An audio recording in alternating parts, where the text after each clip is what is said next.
Dalam hadis riwayat Al-Bukhari daripada Abu Musa radhiyallahu anhu, Nabi SAW bersabda, "Mathalul ladzi yadhkuru rabbahu wal ladzi la yadhkuru rabbahu mathalul hayy wal mayyit." Perumpamaan orang yang berzikir kepada Tuhannya dan orang yang tidak berzikir kepada Tuhannya adalah seperti yang hidup dan yang mati. Orang yang berzikir dianggap orang yang hidup dan orang yang tidak berzikir dianggap orang yang mati. Yang dimaksudkan dengan zikir di sini adalah mengucapkan kalimah-kalimah yang dianjurkan dan memperbanyakkannya. Di antaranya ialah subhanallahi walhamdulillahi wa la ilaha illallah wallahu akbar.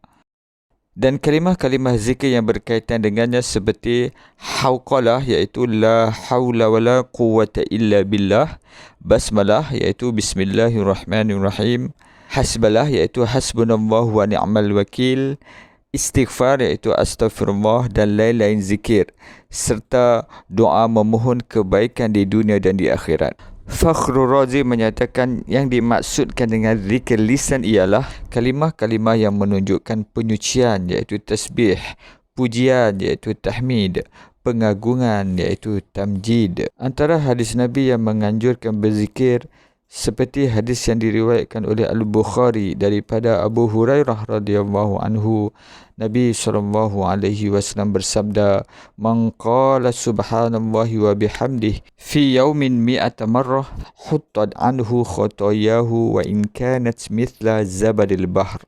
Sesiapa yang mengucapkan subhanallahi wa bihamdihi, Maha suci Allah yang aku memujinya, 100 kali dalam sehari, maka dihapuskan kesalahan-kesalahannya meskipun seperti buih di lautan. Juga hadis yang diriwayatkan oleh Al-Bukhari, Nabi SAW bersabda, "Kalimatani khafifatani 'ala lisan, thaqilatani fil mizan, habibatani ila ar-Rahman, subhanallahil azim, subhanallahi wa bihamdihi."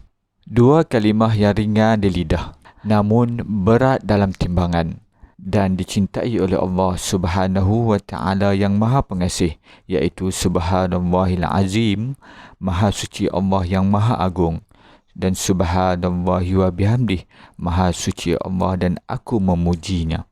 Melalui hadis tersebut, Rasulullah SAW telah menganjurkan untuk berzikir dengan kalimah tasbih. Hadis tersebut Imam Al-Bukhari telah meletakkan dalam bab kelebihan atau keutamaan tasbih. Kalimah tasbih iaitu subhanallah, Maha Suci Allah. Maksudnya, dengan ucapan zikir tersebut telah menyucikan Allah Subhanahu wa ta'ala dari segala kekurangan yang tidak layak baginya, termasuk menafikan segala bentuk penyengutuan seperti Allah mempunyai isteri, anak dan semua sifat-sifat yang tercela. Mengapa Rasulullah SAW menggunakan kalimat subhana? Kalimat subhana adalah isim mansub yang berperanan ataupun berfungsi sebagai masdar kerana terdapat fi'il mahzuf iaitu kata kerja yang telah dihazafkan. Asal ayatnya sabbahtullaha subhana. Dalam bahasa Arab memang ada kaedah sedemikian. Sebab itu kalimat yang digunakan oleh Rasulullah SAW adalah yang terbaik dari segi kaedah, termasuk maksudnya yang jelas dan dapat difahami. Maksud penggunaan lafaz tersebut jika disebut dan dihayati di dalam hati akan mendapat ganjaran seperti yang disebut oleh Rasulullah SAW dalam hadisnya, sesiapa yang menyebut dalam sehari 100 kali huttan anhu khotoyahu wa in kanat mithla zabadil bahr, akan dihapuskan kesalahan-kesalahan meskipun seperti buih di lautan. Ibnu Hajar ketika mana menghuraikan manakah kalimah ataupun lafaz zikir yang paling afdal ataupun yang paling utama, adakah lafaz subhanallahi wa bihamdi ataupun lafaz la ilaha illallah. Beliau telah menukilkan pandangan An-Nawawi, At-Tibi dan pandangan beliau sendiri ketika mana menghuraikan tentang hal itu. Seperti mana sabda Rasulullah SAW dalam hadis yang diriwayatkan oleh At-Tirmizi, An-Nasai, hadis ini disahihkan oleh Ibnu Hibban dan Al-Hakim. Hadis tersebut, afdalul zikri la ilaha illallah. Yang paling utama ketika berzikir iaitu kalimah la ilaha illallah. Dalam hadis yang lain yang diriwayatkan oleh Muslim daripada Abu Dzar, beliau berkata kepada Rasulullah sallallahu alaihi wasallam, "Wahai Rasulullah, beritahu kepadaku kalam yang paling dicintai oleh Allah Subhanahu wa taala."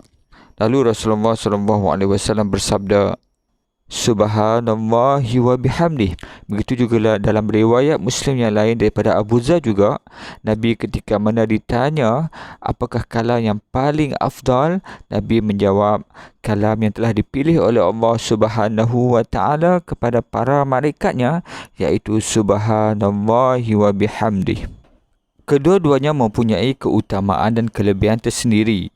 Dan terdapat nas telah menyebut tentang keutamaan zikir adalah la ilaha illallah, dan kalimah subhanallahi wa bihamdih adalah kalimah ataupun zikir yang paling dicintai oleh Allah Subhanahu wa taala. At-Tibi menyatakan kemungkinan ucapan baginda subhanallahi wa bihamdih adalah ringkasan daripada kalimah yang empat, iaitu subhanallahi walhamdulillahi wa la ilaha illallah wallahu akbar. Cara pengucapan kalimah subhanallahi wa bihamdih yang seandainya disebutkan 100 kali, maka akan dihapuskan kesalahan seperti mana buih di lautan. Dan Imam Nawawi telah memberi komentar dalam cara melafazkan kalimah subhanallahi wa bihamdih. Yang paling baik adalah mengucapkan kalimah tersebut, iaitu subhanallah di awal pagi 100 kali berterusan hingga jumlah 100, dan di awal malam diucapkan berjumlah 100 kali berterusan tanpa dipisahkan jumlahnya.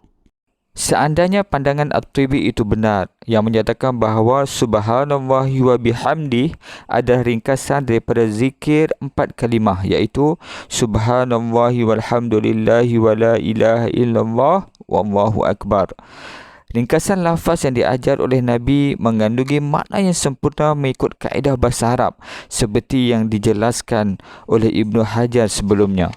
Bukannya ringkasan zikir yang direka-reka seperti hanya menyebut hu dan sebagainya, yang tidak dicontohkan oleh Nabi SAW.